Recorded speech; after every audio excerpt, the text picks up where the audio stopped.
dia, Brasil! Bom dia para quem é de bom dia, boa noite para quem está nos escutando lá do outro lado do mundo. Estamos começando mais um Tá Ligado Cidadão.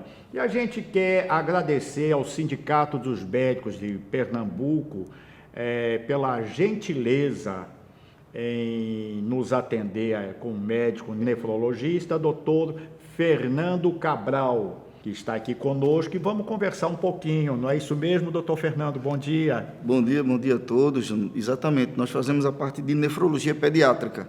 Se a nefrologia vem a ser a nefrologia pediátrica. Se a nefrologia já é uma especialidade rara e pouco conhecida, a nefrologia pediátrica torna-se um pouco mais rara pela dificuldade na formação do profissional, que antes de tudo é um pediatra, são 2 anos de pediatria, para posteriormente adentrar no universo da doença renal infantil. Então, nós hoje atuamos na área infantil, né, com foco na doença renal. Hoje em dia é muito comum essa doença aqui entre nossas crianças.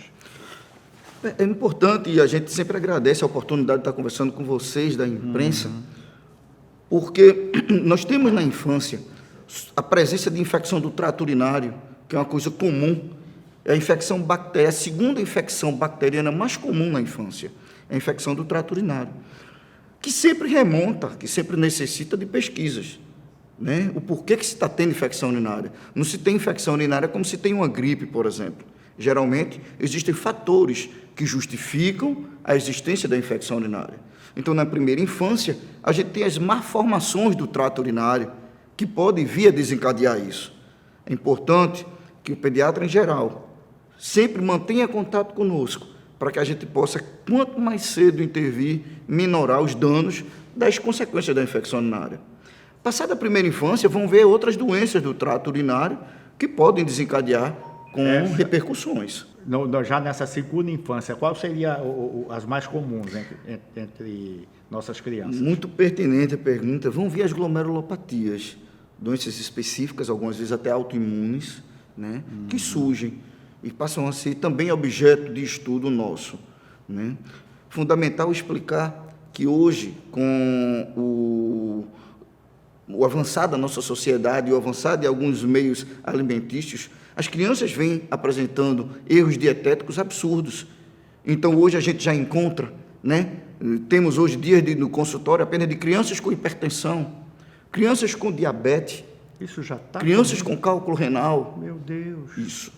Que não é antigamente, mas que eram patologias que no seio da população em geral apenas ocorrem em adulto. Não, essas patologias, essas doenças também ocorrem na idade infantil. Isso é devido à alimentação, é genético?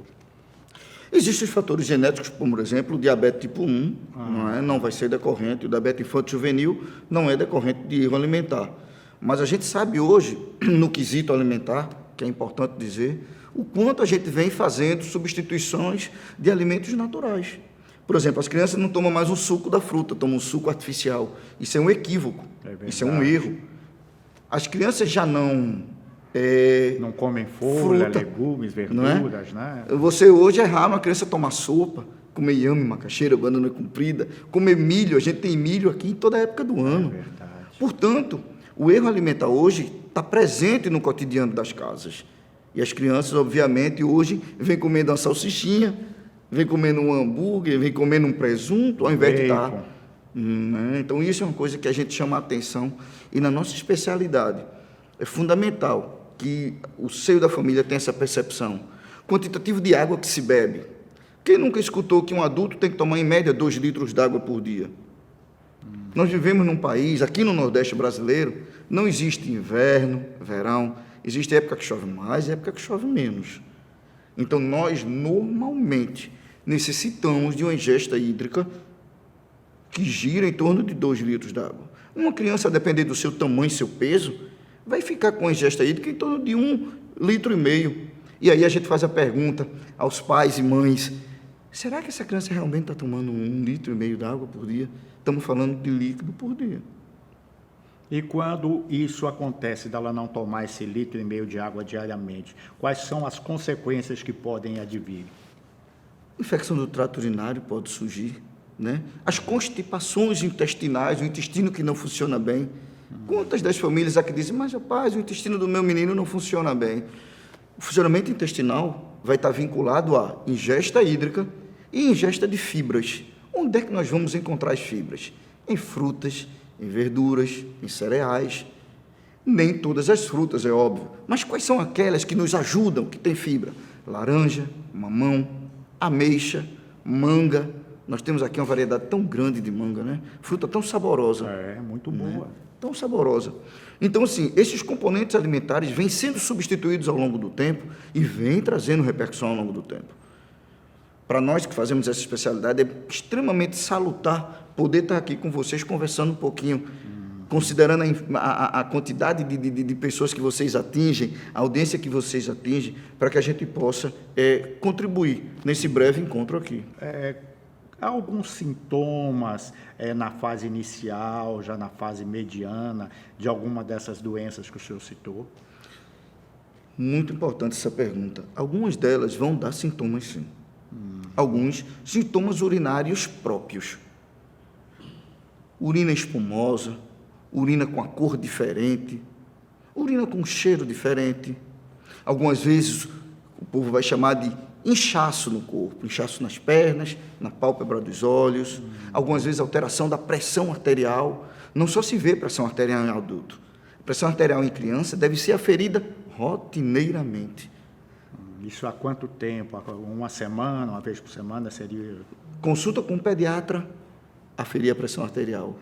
Então, essas alterações que se apresentam no nosso organismo poderão ser detectadas ao longo de uma consulta médica. Se faz uma consulta, se passa os exames. Isso. E o senhor me diz também são exames simples, né, como o exame de sangue, Exame de simples, urina. sim. E aí, a partir daí, se pode detectar a doença. Isso. Né? Um sumário de urina é muito revelador. Um exame simples de urina. Né? Exame de sangue, que pode ser pedido juntos com o hemograma normalmente pedido, como ureia, creatinina, para a gente dosar o sódio, dosar o potássio no sangue, são reveladores para que a gente possa intervir o quanto antes nas alterações do trato urinário. Lembrando que nosso organismo vai dar dicas de que alguma coisa não está bem. Quem nunca escutou, rapaz, o meu intestino é um reloginho, isso quer dizer que o intestino tem que funcionar uma vez por dia. Esse ditado popular quer dizer isso. E quantas vezes isso não ocorre conosco? O nosso corpo fala. São detalhes que pais e mães devem acompanhar. Infelizmente, nós não temos uma política pública vinculada à doença renal. Se porventura tivéssemos, talvez a gente conseguisse diminuir números astronômicos. Imagina que no Brasil, 100 mil pessoas hoje vivem em hemodiálise. No estado de Pernambuco, esse número gira em torno de 5 mil pessoas. Então, é necessário também que a população participe junto conosco no alerta de doença renal. E ficaria a dica, né, da importância da gente corrigir alguns hábitos cotidianos em casa, no sentido da nossa alimentação, né, no sentido de aprender a beber líquido, né, e diminuir quanto puder os industrializados que estão na nossa mesa. Esses embutidos que tanto mal fazem à nossa saúde, né? Sem dúvida. Ok, muito obrigado ao senhor, doutor Fernando, e a gente vai para um rápido intervalo e já retornamos.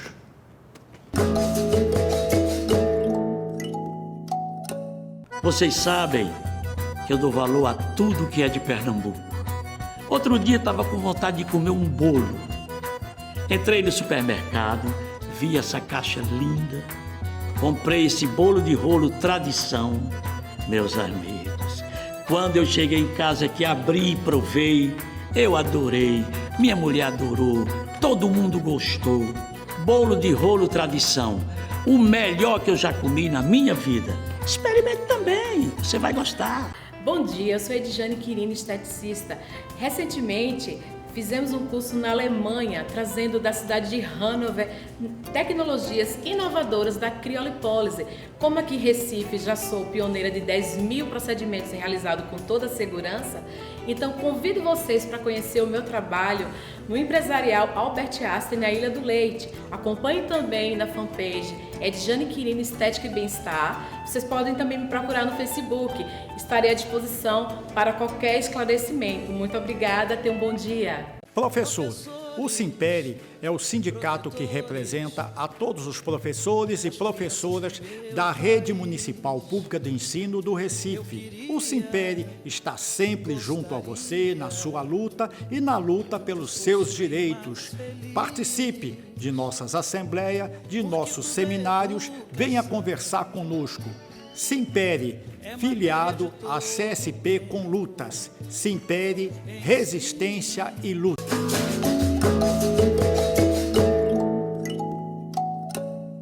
Estamos de volta e eu estou com a convidada que é porta-voz do Centro de Valorização da Vida.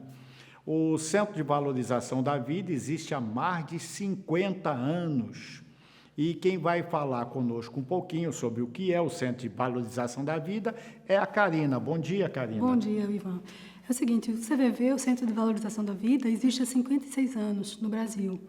E é uma organização 100% voluntária, que tem hoje 2.400 voluntários que trabalham valorizando a vida e prevenindo o suicídio.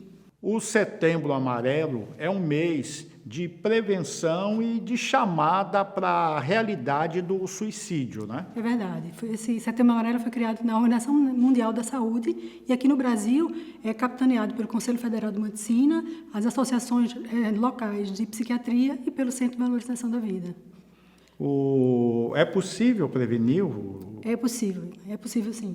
90% dos casos de suicídio são decorrentes de um transtorno mental, incluindo aí as dependências químicas. Então, por exemplo, depressão, bipolaridade, esquizofrenia e solidão, dependência de álcool e drogas. 90% é esse. Os outros 10% dos casos são solidão, são dores crônicas, perdas sofridas, perda de pessoas, perda de saúde, perda de dinheiro, fim de relacionamentos. São fatores que, na verdade, a gente entende que não é o que causou o suicídio, é a gota d'água. Esses casos também eles vêm muito à tona quando há essas datas comemorativas, né, de aniversário de um parente, de uma pessoa querida, Natal, Dia das Mães, né? As perdas são muito, muito fortes para as pessoas.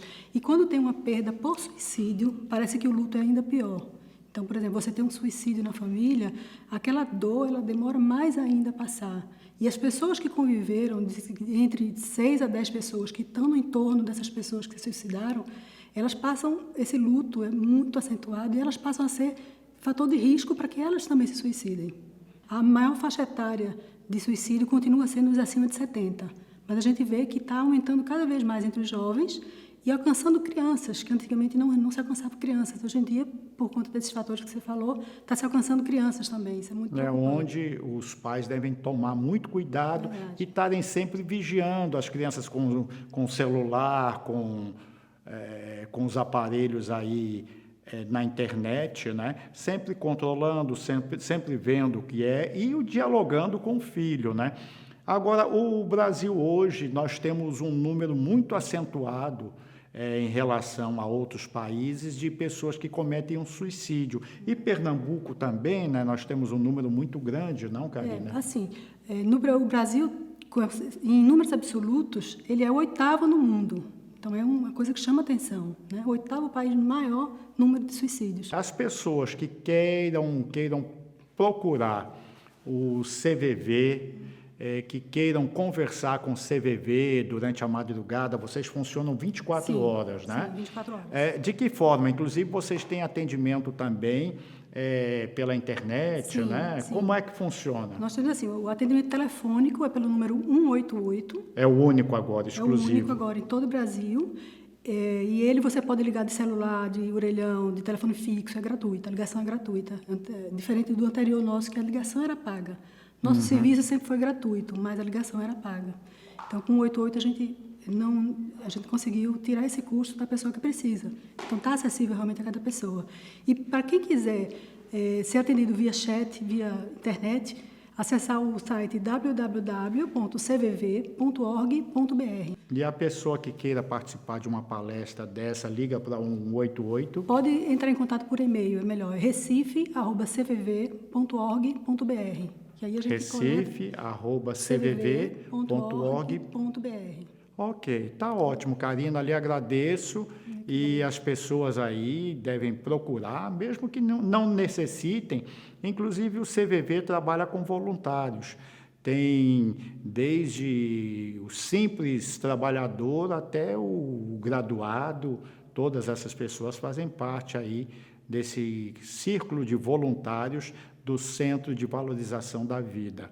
Muito obrigado. Obrigada a Bom você. dia. Bom dia. Duerme, duerme, negrito, que tu mamá está en el campo. Negrito, duerme, duerme, negrito, que tu mamá está en el campo. Negrito, te va a traer codornices para ti. Te va a traer mucha cosa para ti. Te va a traer carne de cerdo para ti. Te va a traer mucha cosa para ti. Y sin negro no se